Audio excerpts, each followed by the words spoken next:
Hola gente de YouTube, les traigo un vídeo acerca de un tema del cual seguramente muchos han escuchado hablar, el tan misterioso Triángulo de las Bermudas.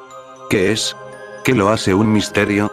En este vídeo intentaré resolver esas dudas, disfruten el tema, comencemos. El Triángulo de las Bermudas, también conocido como el Triángulo del Diablo, o el Limbo de los Perdidos, es un lugar donde han ocurrido muchas desapariciones aparentemente inexplicables. Tales desapariciones incluyen barcos y aviones que pasaban por ese lugar. Han reportado muchos avistamientos de ovnis en ese sitio y a la vez, se piensa que puede ser una puerta dimensional, algo que nos lleve a un lugar desconocido para el ser humano. Las explicaciones que se dicen para intentar resolver el misterio van desde abducciones extraterrestres o artefactos de la desaparecida Atlántida hasta otras con base científica como la teoría de las burbujas de metano. Aunque hoy en la actualidad, muchos casos podrían explicarse con bases científicas, hay otros en los cuales no hay ninguna teoría razonable, por lo que el misterio del Triángulo del Diablo sigue ahí. Te preguntarás dónde se sitúa el Triángulo de las Bermudas. Pues bien, el Triángulo de las Bermudas es un área del Atlántico situada entre tres puntos geográficos importantes: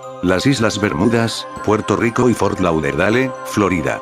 Mide aproximadamente 1,1 millones de kilómetros cuadrados y es la resultante de unir dichos puntos geográficos a través de líneas imaginarias. ¿Qué dio lugar a este mito?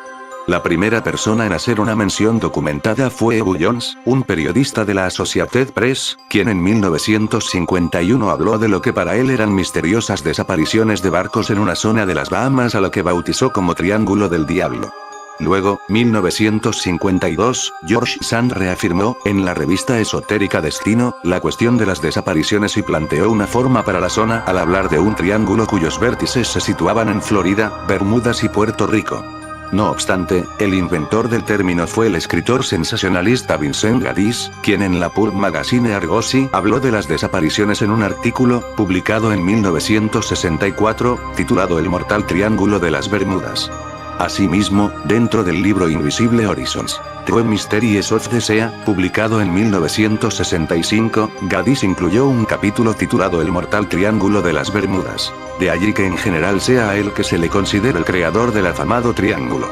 No fue sin embargo Gaddis quien llegó a convertir el asunto en un mito, sino Charles Berlitz, escritor de ciencia ficción que en 1974 escribió el bestseller El Triángulo de las Bermudas, un libro que vendió alrededor de 20 millones de ejemplares y en el cual recopiló casos de desapariciones, a veces manipulados y mal presentados, y copió bastante texto de Gaddis. ¿Qué teorías existen acerca del triángulo? Una es que se da un salto en el espacio-tiempo. Dicen que podría haber un agujero de gusano, una singularidad en el tejido espacio-temporal en virtud de la cual los barcos y aviones desaparecidos podrían haber sido transportados a otro universo. Otra tiene que ver con ovnis. Se piensa que el triángulo podría estar funcionando como una estación de extraterrestres en la cual gente, barcos y aviones desaparecidos serían secuestrados con el fin de ser estudiados o quizá, al menos en ciertos casos, con el fin de ser salvados de un holocausto. Hay una acerca de monstruos marinos. Se dice que podría haber monstruos marinos, que fuesen los causantes de los hundimientos. Claro, dejando el misterio de aviones sin respuesta. Esta es acerca de rayos de la muerte de la Atlántida. Esta teoría fue en gran parte catapultada por el psíquico Edgar Cayce, 1877-1945, el cual fue un gran defensor de la existencia de la Atlántida y decía poseer capacidades premonitorias y de comunicación con los muertos. Entre ellos, algunos que según él se identificaron como reencarnaciones de los antiguos atlantes. Dicho lo anterior, Cayce creía que los atlantes poseían una tecnología que, entre otras cosas, incluía unos poderosos cristales de fuego, que eran usados para obtener energía. Cayce decía que el uso de esos cristales se salió de control y terminó siendo la causa del hundimiento de la Atlántida. Hasta ahora siguen activos aunque de forma intermitente y en menor grado. Así, los campos de energía emitidos por dichos cristales interferirían con el funcionamiento de barcos y aviones. Si piensas que esas explicaciones son demasiado fantásticas, te presentaré algunas un poco más realistas, te las cuento a continuación. Efectos climatológicos. Se sabe que el Triángulo de las Bermudas es una zona con fuertes vientos y en la temporada del Niño numerosos huracanes han azotado sus aguas, asimismo es una zona conocida de turbulencias poco favorable para los vuelos. Asimismo se han documentado grandes olas y algunos remolinos gigantes. Piratería. Se piensa que la piratería podría ser la causa de muchos casos de barcos, pero sin duda esto no podría explicar la desaparición de aviones, bombas y minas que han quedado sin desactivar. Se piensa que podrían haber muchas minas acuáticas que, colocadas en períodos de tensión bélica, cuando Cuba era colonia de España o la Guerra Fría, por ejemplo, aún persisten y son una amenaza para los barcos. Electromagnetismo. Al parecer en el Triángulo de las Bermudas hay propiedades particulares en el campo magnético, propiedades que suelen desorientar a muchas de las brújulas y artefactos de navegación. Si tantas explicaciones siguen sin darte a entender qué es lo que puede suceder, o simplemente no las crees, te presento una explicación que si bien podría no estar en lo cierto, sí que es de las mejores, las burbujas de metano. Según la última explicación científica, el hundimiento de barcos y aviones se debería, al menos en un gran porcentaje de los casos, a la presencia de hidratos de metano producidos en ciertas áreas de las plataformas continentales.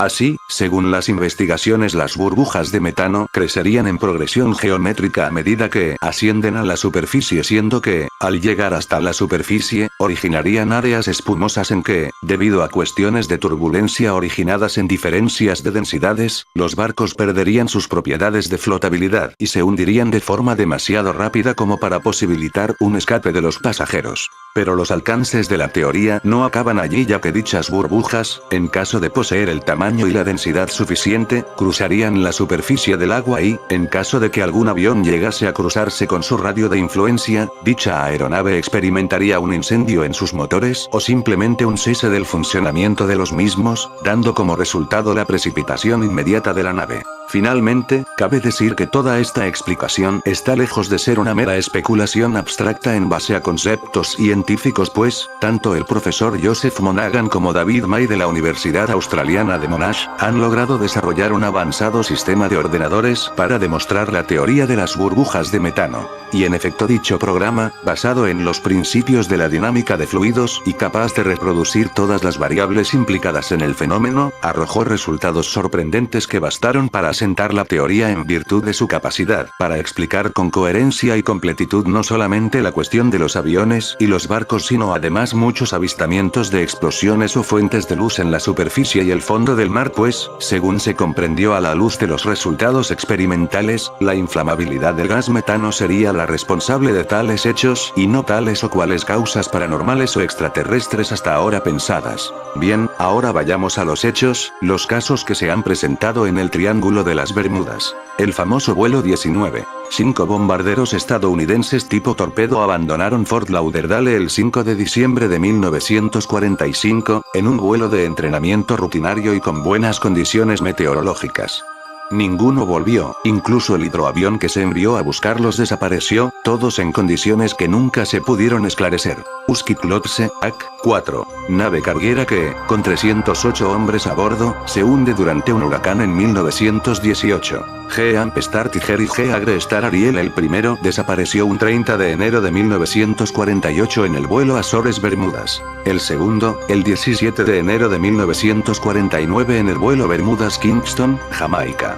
Ambas aeronaves estaban operando en los límites de su rango, por lo cual el menor error o fallo en el equipo podría evitar que lleguen a su destino. Uno de los dos aviones dejó de ser oído por los operadores de control mucho antes de que entrara al triángulo. Douglas DC-3. Con 32 pasajeros a bordo, la aeronave desapareció un 28 de diciembre de 1948 en el vuelo San Juan, Puerto Rico, Miami. No quedó ni un rastro del avión o sus tripulantes. Globemaster, la aeronave de la Fuerza Aérea estadounidense, desaparece en un vuelo durante el año 1950. El British York, nave de transporte británica desaparecida en 1952 con 33 personas a bordo. Crucero Witchcraft, se hunde en 1967 a una milla de Miami. 19 minutos antes de hundirse realizó una llamada a la Guardia Costera. Bien, esos casos pueden explicarse un poco más lógicamente, un poco de ciencia y casi el misterio podría estar resuelto. Pero esperen, les traigo casos en los cuales ni la explicación científica serviría. El caso de Ellen Austin. Un año y pico después de la desaparición del Atlanta el 20 de agosto de 1881, los marineros del buque Ellen Austin vieron que, a lo lejos, una goleta iba aparentemente a la deriva. El capitán ordenó un abordaje y descubrieron que la tripulación había desaparecido misteriosamente, pues el barco estaba intacto e incluso se conservaba completa y en buen estado una gran carga de madera en la bodega. ¿Acaso fueron víctimas de un abordaje? No, ya que no habían rastros de violencia así, el capitán mandó a que una parte de la tripulación se fuera en la goleta y que la goleta navegue junto con el Ellen Austin. Tiempo después la goleta se perdió de vista y, cuando fueron a buscarla y a abordarla, la tripulación había desaparecido y el barco seguía intacto, aunque la bitácora había desaparecido. Preocupado, el capitán volvió a ordenar que se abordara la goleta, pero esta vez bajo la consigna de que la goleta no debía apartarse en lo absoluto del Ellen Austin. No obstante, sucedió que tiempo después, mientras navegaban juntos ambos barcos, cayó una llovizna, se formó un banco de niebla y la goleta desapareció en la niebla junto a los hombres que el capitán mandó. Nunca más hallaron a la goleta o a sus ocupantes. El Rosalie, barco francés que desapareció en 1840 yendo de La Habana a Europa.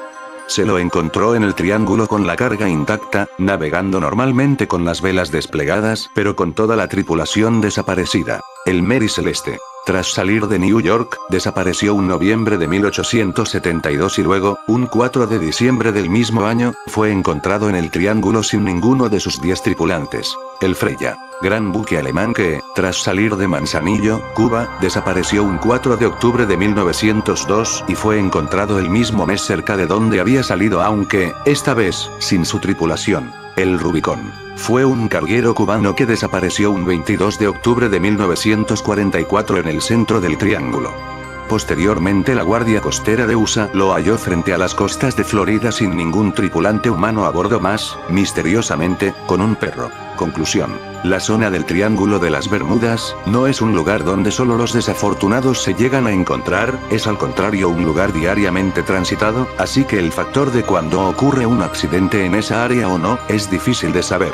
Lo que sí es que el misterio sigue, y mientras los escépticos están tranquilos, pensando en una explicación científica para todo, siempre existe esa parte de la población que a pesar de tantas teorías seguimos, y seguiremos pensando en que este lugar va más allá de lo imaginado por el ser humano. A menos, hasta que nos demuestren lo contrario. Saludos, y espero les haya gustado el vídeo, quedan invitados a suscribirse si así lo desean.